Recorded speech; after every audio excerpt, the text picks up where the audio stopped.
Reading here in the Washington Post, it says, former President Donald Trump has proved time and again that he is no student of history, despite citing the past with the regularity of a thunderstorm on a summer afternoon.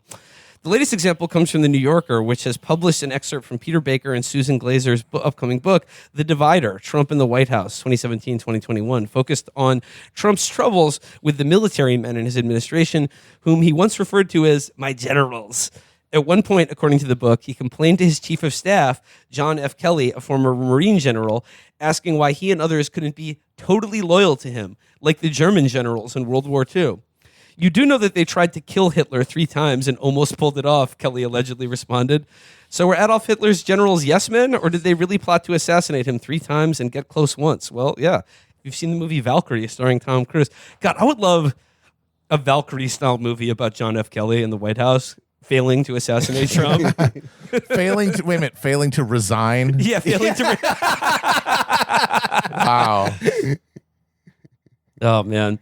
I want them to be totally. I want them to be loyal. Did he see the downfall clip and was just like, that's how I want generals to be? I want everybody to listen when I'm talking.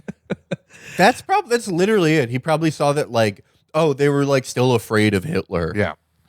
And of course, John Kelly, they tried to assassinate him 3 times. It's like, yes, there were a few groups of German officers who came together at various times to try to get Hitler. The Stauffenberg plot is the most serious one that did almost get him.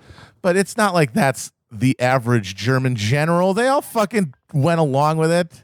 They were all loyal enough. Well, yeah, as were Trump's generals to him. They were loyal enough. And then Kelly gets to fantasize, well, I'd be Stauffenberg. It's like, dude, look at you. You aren't. You're Bormann. You're Bormann, dude. You fucking idiot. I know it's not the same thing because everything is now more, it's not the intense drama of fascism. It's just this boring technocratic death machine. But you are in the same spot relative to everybody else as he was. You're not Stauffenberg, bro.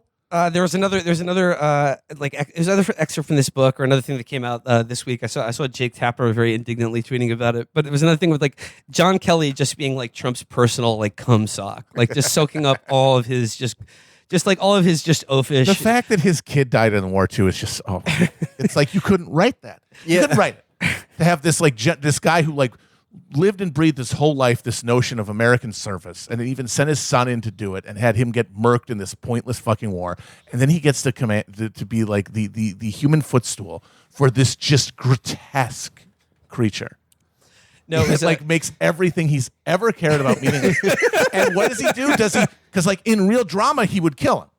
Yeah. He would like the South Korean dude. He'd fucking just murk him. He would do something honorable. But because we live in this fucking world that doesn't have the dignity of fiction, it's just this pathetic loser who just every day takes it and just shrinks into a husk until all he cares about is getting media suck-offs to believe that he's somebody else. Yeah. Yeah, he gave his son's life so he could tell Meredith Vieira about the process of writing his book that he didn't even write. God, he did a Skype call nauseating. It's just Yeah. At that level, they have taken your soul in a meaningful way. How do you not kill yourself?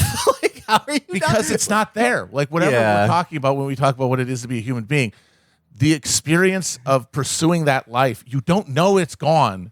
You still think it's there. It's like a hollow echoing that you have to reaffirm by getting other people to affirm that it's there, like media suck-offs.